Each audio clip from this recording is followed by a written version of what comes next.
নত্যবিধান। আপনাকে পরীক্ষায় যদি বলা হয় নত্যবিধান কি, তাহলে নত্যবিধান কি যদি বলা হয়, বাংলা ভাষার তৎসম শব্দে দন্ত নয়ের মূর্ধন্য নতে পরিবর্তন লাভের বা পরিবর্তন হওয়ার নিয়মসমূহকে নত্যবিধান বলা হয়।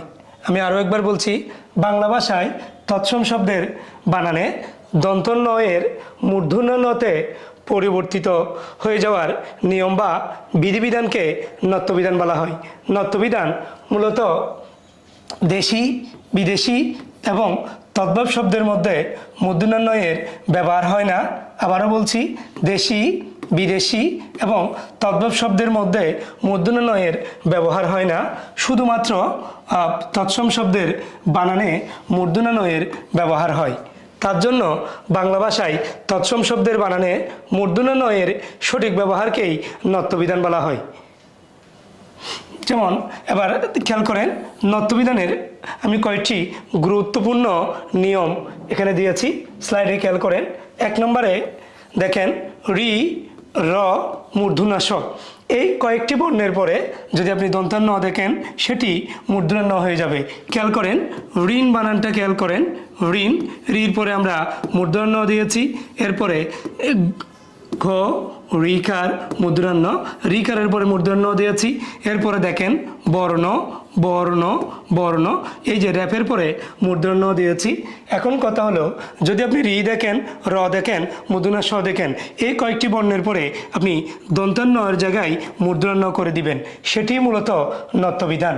এরপরে 2 নম্বর হলে দেখেন, যদি রি, র, মূর্ধন্য স এরপরে স্বরবর্ণ থাকে কিংবা ক বর্গীয় বর্ণ, খেয়াল করেন বাংলা বর্ণমালায় ক থেকে ম পর্যন্ত 25টা বর্ণকে বর্গীয় বর্ণ বলা হয় এবং ক বর্গীয়, চ বর্গীয়, ট বর্গীয়, ত বর্গীয় এবং প বর্গীয়। এখানের মধ্যে যদি স্বরবর্ণ থাকে, ক বর্গীয় থাকে এবং প বর্গীয় বর্ণ থাকে, অথবা অন্তস্তজ, অন্তস্তীয় অথবা হ অথবা অনুস্বর থাকে, তার পরবর্তী দন্ত্যান্ন মূর্ধন্য হয়ে যাবে। আমি আবারও বলছি, আরও একবার খেয়াল করেন, যদি রি, র, মূর্ধন্য স এরপরে যদি আপনি স্বরবর্ণ আসে, ক বর্গীয় বর্ণ আসে, প বর্গীয় বর্ণ আসে, অথবা জ, অন্তস্তীয়, ব, হ অথবা অনুস্বর, তার পরবর্তী দন্ত্যান্নটা মূর্ধন্য হয়ে যাবে। যেমন কৃপণ, কৃপণ, খেয়াল করেন কৃপণ, কৃপণ, এখানে বলেছিলাম আপনাকে প বর্গীয় বর্ণ, এই যে প বর্গীয় বর্ণ প, এরপরে মূর্ধন্য। হরিণ, র আছে, রর মধ্যে খেয়াল করেন আপনারা, এখানে যে হরিণ রসইকার যখন আপনি দেখতেছেন, এখানে একটা রসই আসছে, রসইয়ের পরে আপনি মূর্ধন্য দিচ্ছেন, কারণ এখানে বলেছি স্বরবর্ণের কথা। 3 নম্বর রুল, ট বর্গীয়, খেয়াল করেন ট, ঠ, ড, ঢ, এরপরে স্বাভাবিকলি আমরা বাংলা বর্ণমালায় যেটি পাই সেটি হলো মূর্ধন্য বা মূর্ধন্য। এরপরে দেখেন, কিন্তু এই বর্ণটা মূর্ধন্যটা এগুলোর আগে যুক্ত হবে। যেমন খেয়াল করেন ট বর্গীয়, ট, ঠ, ড, ঢ, মূর্ধন্য। ধ্বনির আগে দন্তের ন থাকলে যুক্ত অবস্থায় ব্যঞ্জন গঠিত হলে সেটি মূর্ধন্য হয়ে যাবে। যেমন বন্টন করা, এখানে মূর্ধন্য হবে, লুণ্ঠন মূর্ধন্য হবে, খণ্ড মূর্ধন্য হয়ে যাবে। কারণ আপনাকে আবারও বলছি, আরও একবার বলছি আমি, ট বর্গীয় বর্ণের যে আগে মূলত দন্তের ন যুক্ত হলে সেটি মূর্ধন্য হয়ে যাবে।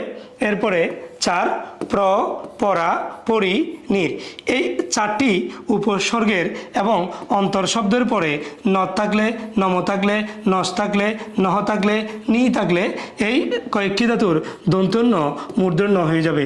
খেয়াল করেন বাংলা ভাষায় উপসর্গ মূলত কতগুলো অব্যয় জাতীয় শব্দাংশ, এগুলো নিজস্ব কোনো অর্থ নাই, অন্য শব্দের আগে বসে নতুন অর্থ তৈরি করতে পারে, যার কারণে এই উপসর্গের মধ্যে প্র, পরা, পরি, নির এই 4টি উপসর্গের মূলত এর পরে অথবা অন্তর শব্দের পরে নদ, নম, নস, নহ, নি ইত্যাদি ধাতুর দন্তন্যটা মূর্ধন্য হয়ে যাবে।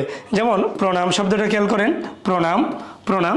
আমরা যখন প্রণাম লিখি খেয়াল করেন এর পরে আমরা মুদ্রান্ন ব্যবহার করতেছি, পরি এরপরে মুদ্রান্ন ব্যবহার করতেছি, পরিণতি এরপরে মুদ্রান্ন ব্যবহার করছি। খেয়াল করেন প্রত্যেকটাতে বানানটাতে খেয়াল করেন পরিণতি।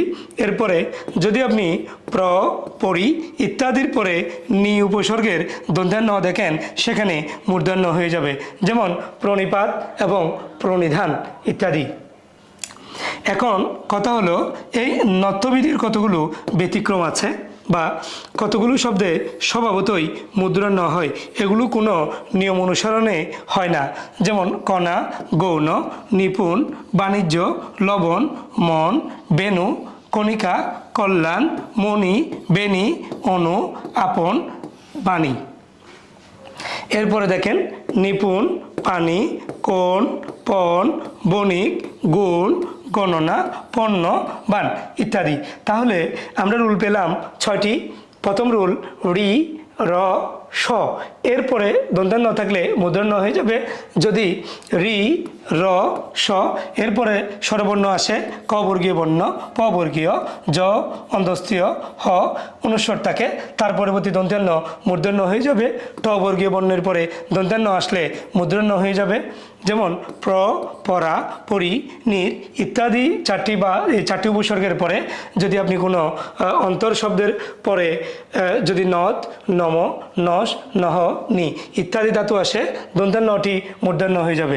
এরপরে পরি ইত্যাদির পরে নি উপসর্গের দন্ত্যান্নটা মূর্ধন্য হয়ে যাবে, যেমন প্রণিপাত এবং প্রণিধান।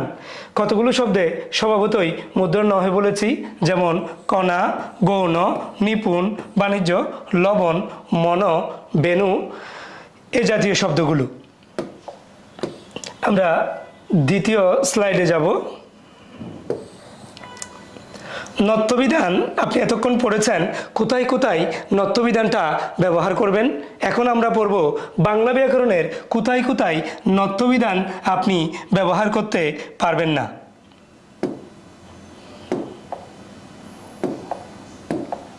খেয়াল করেন নত্যবিধানের ব্যতিক্রম বা যেগুলো আপনি যেখানে যেখানে নত্যবিধানটা ব্যবহার করতে পারবেন না। ত বর্গযুক্ত বা ত বর্গীয় যুক্ত ত, থ, দ, ধ এরপরে আপনারা দন্ত্যান্ন দেন। খেয়াল করেন ভালো করে, আমরা বাংলা বর্ণমালায় ত, থ, দ, ধ এরপরে দন্ত্যান্ন ইউজ করি। তার জন্য এখানে ত বর্গযুক্ত বা ত বর্গীয় বর্ণের দন্ত্যান্নটা কখনোই মূর্ধন্য হবে না। খেয়াল করেন বিন্ত, এখানে আপনি দন্ত্যান্নর জায়গায় মূর্ধন্য ব্যবহার করতে পারবেন না। বিন্দ মূর্ধন্য হবে না, গ্রন্থ মূর্ধন্য হবে না। 2 নম্বর রুলটা দেখেন, বাংলায় ক্রিয়াপদের অন্তঃস্থিত দন্ত্যান্ন মূর্ধন্য হবে না। যেমন করেন, ধরেন, হইবেন, মারেন, যাবেন ইত্যাদি শব্দগুলোতে শেষে যদি দন্ত্যান্ন থাকে দন্ত্যান্ন থেকে যাবে, মূর্ধন্য হবে না। 3 নম্বরে বিদেশি শব্দে দন্ত্যান্ন মূর্ধন্য হবে না। আবারও বলছি, বিদেশি শব্দে সকল বিদেশি শব্দে দন্ত্যান্ন কখনো মূর্ধন্য হবে না।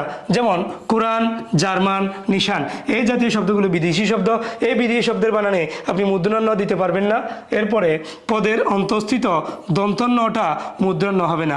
যেমন কর্মণ এই শব্দটা সমাসবদ্ধ। খেয়াল করেন সমাসবদ্ধ শব্দের সাথে সবসময় দন্ত্যান্ন হবে, আপনি চাইলে মূর্ধন্য ব্যবহার করতে পারবেন না। যেমন ত্রিনয়ন এই শব্দটা সমাসগঠিত শব্দ, এখানে আপনি চাইলেই মূর্ধন্য ব্যবহার করতে পারবেন না।